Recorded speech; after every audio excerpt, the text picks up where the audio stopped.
I, 25/M, confused anxiety in a relationship with love and chemistry. How do I get excited for stable relationships? I, 25/M, have only been in one serious relationship that lasted 5 months, but had a few failed attempts at a relationship since I was 18. I just realized that throughout all my relationships/attempts at a relationship, I confused my anxiety for chemistry/love. What I mean by that chest-tight feeling that I get while thinking, does she like me? Or what can I do to spend more time with her? There would be tons of highs and lows during the courtship, and with my last relationship, there was nothing but highs and lows throughout the relationship. In my last relationship, I would constantly think about why I was even in the relationship if I wasn't satisfied with the relationship, but then she would show some effort, and my anxiety and stressed out feelings would disappear. This cycle would repeat itself. I realized that this constant hot and cold behavior is what would get me hooked emotionally with a person, and, ultimately, this would get me hurt in the end. The flip side is there were plenty of girls who would show a lot of interest in me,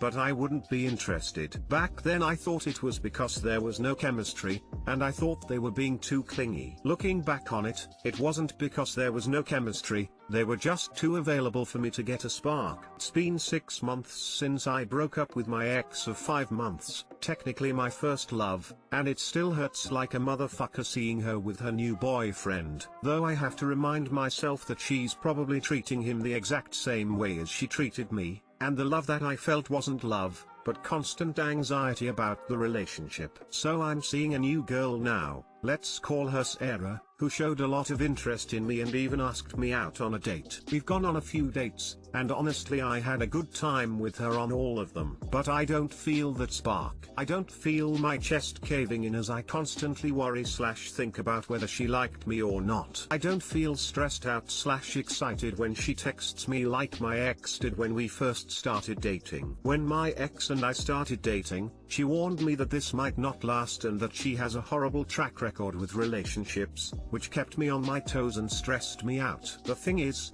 I don't want to feel that way anymore. I don't think it's healthy. I want to make this new relationship work with Sarah, but I can't get over the feeling that it needs to be wild and chaotic for me to feel that spark. How do I move past these thoughts and get into a stable relationship? Last note, I've been going to therapy since January of this year, which has been very helpful. My therapist told me my ex was neglectful and verbally abusive. Too long didn't read. I have been in relationships where I would confuse my anxiety about the relationship with love and chemistry. So now when I don't feel that in a relationship, I brush it off as I don't have chemistry with a person. I don't think this is healthy. How do I move past these feelings so that I can pursue a more stable relationship?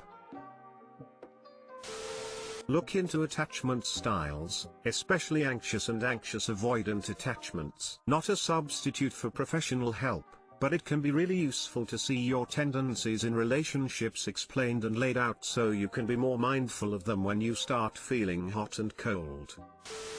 I think part of it is recognizing and relabeling your feelings. Currently, you're labeling things as passion or spark that maybe aren't. Try to think about positive feelings versus negative feelings. Are they nice to experience? First think about attraction, as that's easiest. What feelings do you get about someone you find attractive, irrespective of whether you have a chance with them? Now think about who you like to spend time with platonically. What do you feel about friends and acquaintances versus strangers and people you dislike? Now you can try to put those in a romantic relationship. Do you experience these feelings more, or differently, with Sarah than with other people? A relationship doesn't need to start as anything more than someone you're attracted to and enjoy spending time with. If you have those feelings, give yourself time to settle into the relationship and figure out, do you tend to get more positive feelings versus negative ones when you're with them or thinking about them? It'll take some time to iron out, but just identifying how people make you feel can do wonders for figuring out what kind of relationship you should have with them. ETA, relationships don't have to be exciting,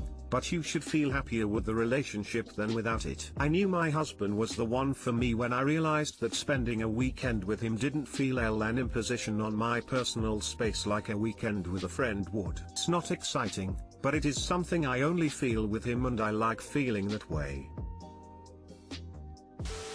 You know how some days just suck, and you have a really long day and everything sucks and all you want to do is go home and crawl into bed and sleep. And then when you finally get into bed everything is better and you just relax. For me, a stable and loving relationship gives me that same feeling as when you can finally crawl into bed at the end of a sucky day. Being with someone I love means I get the security and relaxation to finally let all the bullshit of the day go and just exist in a happy and safe mindset with them. We create our own bubble of happiness and security. Of course sometimes we're stressed etc. And that's normal, but we're always less stressed when we're together. The spark that you're describing really does sound like anxiety. For me, what I recognize as a spark in my relationship is when I find myself thinking about the person, wanting to spend time with them, not in an anxious way, but in a wow this person is so great, I want to see them again way. Sexual spark is when I find myself thinking about them sexually, or wondering what they'd like, or when I just want to touch them all the time, affectionate touching,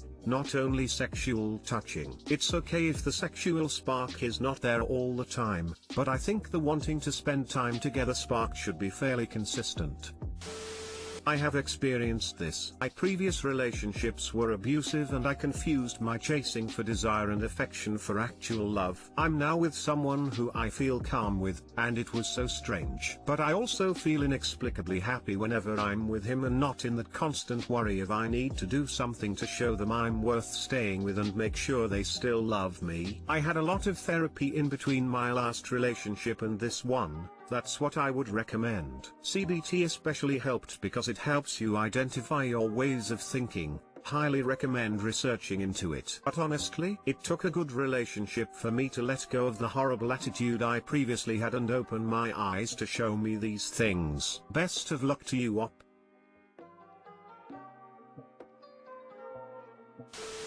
Where do you think your need to confuse drama with happiness came from? How do your parents get on? It was basically a loveless marriage. I've never seen my mom ever be coupley with my dad. My dad worked most of the time, so I never saw him. My mom would also be super hot and cold with me. She could go from being a very sweet and loving person to yelling and hitting me in another. I had an extremely turbulent relationship with my mom, and I rarely felt loved by her. My family tells me I'm extremely emotionally unavailable to them, which is true. I wish I could fix that, but it's too painful. My 23F boyfriend, 25M, whom I live with, is always on Reddit. Update: we've set app limits via his iPhone settings and he is on Reddit much less. He no longer gets flustered from constant Reddit news articles and doesn't spend so much time on his phone, though he does still like to watch informative videos on YouTube. He is sleeping earlier since he's not on his phone so often and we are more productive during the day. A downside I'd like to notice that he gets restless and bored at times and has less ways to de-stress, but we are working on filling our free days with exercise and activities. Overall, this solution seems to be holding up pretty well for us. Thank you for your suggestions. My boyfriend is always on Reddit. He gets extremely stationary at times even when we need to run errands and when he needs to go to work remotely. Things take 2x as long because he's on his phone so much. We gotta go somewhere in 10 minutes. Make that 20 because he'll spend the whole 10 minutes looking through some obscure subreddits and linked articles before getting ready. He needs to get out of bed to start his work day. He's busy getting flustered at the latest Reddit news reports. We've tried uninstalling the Reddit app months ago, but he makes his way to the browser Reddit. I think he knows it's a problem, but it's not so much of a pressing problem that he feels the need to cut down on the hours he spends on it. How do I get him to see that he might have a problem with being on his phone so much? Too long didn't read. Boyfriend is always on his phone and it's interfering with daily tasks. All of us scrolling aimlessly through Reddit and offering advice on not scrolling aimlessly through Reddit. Lamau, you are too self-aware for your own good. I've always found that the time I spend browsing the internet always increases when there is something happening in my life that I'm wishing to avoid or unhappy about. The internet allows me to divert my mind. I'm not sure, but maybe that's the case with him too? If that's the case, then you addressing the underlying cause could solve the problem. I've always found that the time I spend browsing the internet always increases when there is something happening in my life that I'm wishing to avoid or unhappy about. I'm in this post and I do not like it. Are there any stresses in his life that make him easily distracted? I've noticed my husband gravitates to playing video games or browsing Reddit more when he's stressed with work. He's typically very good at regulating how much time he spends in front of a screen and puts in the effort to spending quality time with me, doing his chores, etc. But if he has a particularly stressful day at work, then he needs that time to turn off and distract himself. You may need to refocus how you approach the problem. His actions are causing you to be late, cutting into quality time with you, etc. One way is to talk about actual issue you have, instead of about cause for issue. I have to wait for you and we are late again, or while you are reading, I am waiting here sort of thing. Also, I found my usage of Reddit goes up when I am getting socially isolated due to working alone too much.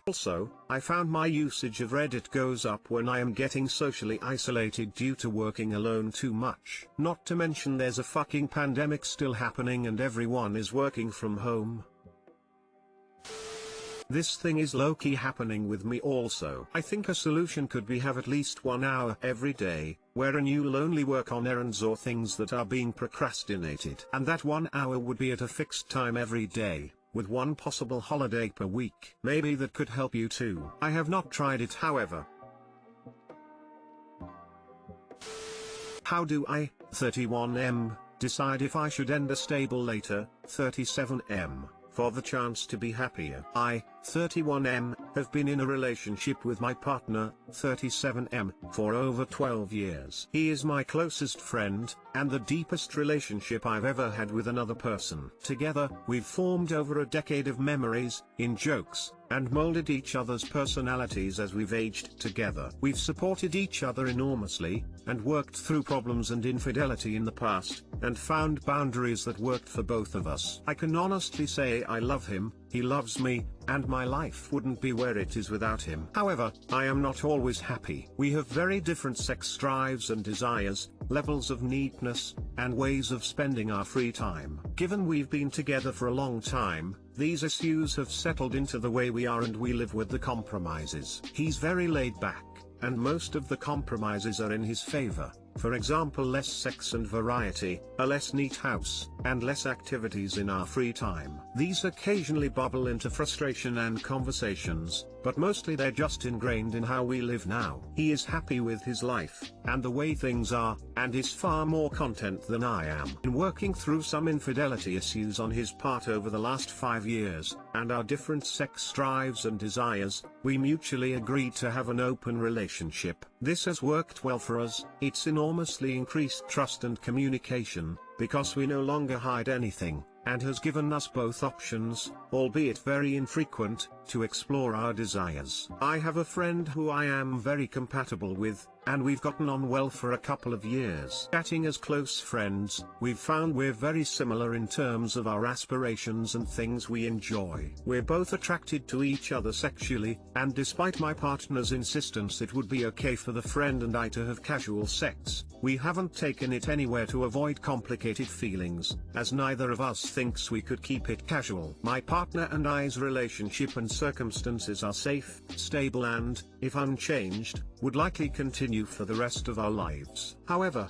after 12 years and many compromises, I know I am not contentedly happy. When I'm with my friend, I find myself smiling more, and feeling a sense of relief I can't quite understand, that I don't have when I'm at home. And while I don't want to leave and immediately date my friend, it's given me a taste that I possibly could be happier in another relationship or on my own. How do I objectively approach the gamble of ending the closest, deepest relationship I have in my life, for the unknown chance of being happier or building a relationship with less compromise? I am terrified of throwing away a connection I might never get again for a happiness that doesn't last, but at the same time, that I will get too old to start again, and that I could have been living with each day being a little happier. Too long didn't read, in a long-term relationship that is stable, loving and safe, but with compromises that weigh on my happiness. I've found that I am sometimes happier with other people. How do I decide if I should end the relationship for the chance at being happier?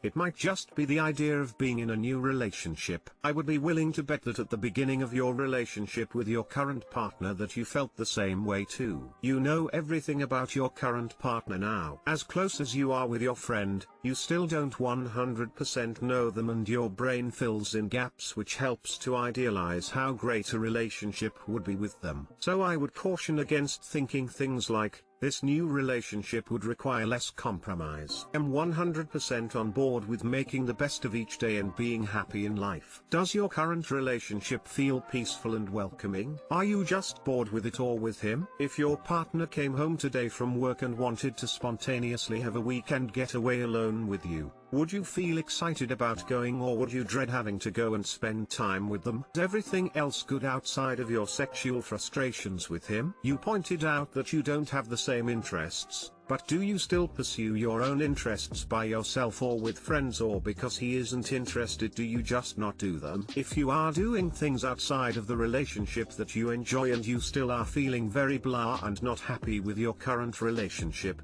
I would look hard at ways you could try to improve your current relationship. Have you communicated that you are feeling less excited about it to him? I would really caution against leaving this relationship to jump into another. If you do choose to end things with him, my advice would be to take time alone. Live on your own and don't date, just get to know you again. Take a year or two before you start looking for anything serious, even with this other friend. To me it seems like you have two options. Option 1, stay in this relationship with your partner and stay not happy for God knows how long. Option 2, take a leap of faith and explore yourself. If you've been in this relationship since you were 19, you never had a chance to explore who you really are. Take some time to yourself. Maybe go on a vacation by yourself and see how you feel. You don't need to be in a relationship to be happy, and maybe you will be happy without one. There's probably more options than that, but those are the most obvious. Definitely think about it. My take is that you've grown into your own. You two started when you were a mere babe of 19 years old. He was 25. Very different life stages, though the age gap isn't that large. In your telling us the progression of your current relationship, it seems most of the adjustments to make it work have all focused around his preferences, actions. I don't mean this in a malicious way, but just apparently how this particular relationship has evolved. It's quite telling that he's the low libido one, but the necessity to open the relationship has been due to his infidelities. It just seems like you have been the one doing the most compromising, if you will. Now that you have gotten older with more life experience, you are noticing the nuances of need, wants, and desires of a more fine-tuned idea of what you want to feel in a relationship. I like how you have recognized that your friend isn't the solution but an example of what that new sense of relationship might look like. I get the sense that the current one that you are in has met its conclusion in terms of personal growth. Your posting is perhaps making peace with that and giving yourself permission to end it and explore what other options are out there for you. Another thing to consider is that you haven't been single once as an adult. Perhaps this is something you should experience as well. Get yourself your own apartment and enjoy just being you and finding out what that feels like as you adjust to singlehood after the breakup. Whatever you decide, good luck.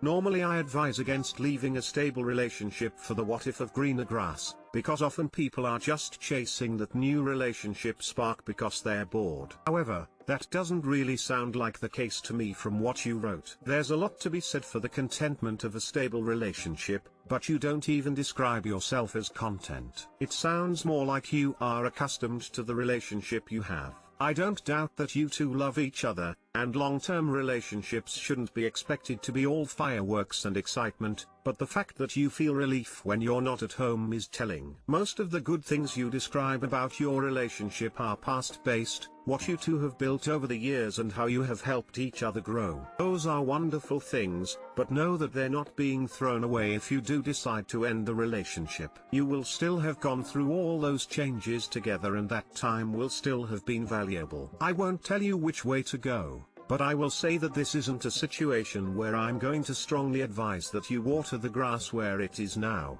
because it sounds like you have done that and still have doubts. And my friend, you are only 31. I'm your age and dating in the past year has been the best of my life. You are certainly not too old to start again, and I hope you don't let that hold you back. From my experience, that desire to be with someone else, there doesn't even have to be a specific someone, it could be that exact thought you're having, that maybe there is something better, comes from you not having your needs met. Think given your memories and connection it is worth trying to work on this some more. Tell your partner that these compromises aren't working, that you feel like your boundaries are being pushed too much. If this is worth staying in, he will listen and you will work together to reshift the compromises. Because no relationship is ever perpetually stable. People and circumstances change, and so it will always require communicating and working at it to keep things balanced. If he refuses to change or says he will try, and he does for a while, but then slips back into old routines, then let it go. Made the mistake of staying too long in a relationship where I kept being promised he would try to meet my needs but was only listening on the surface level. There was no long-term change and I felt the way you did for way too long. It ended up being 5 years before I ended it, but not long after I found someone who I connected with even deeper and liked even more. Good luck. Thank you for sharing your experience, and I'm glad that it worked out well. You always do slip back into the same routine, so I think from what you've said, that's very telling of our relationship's inability to move forward.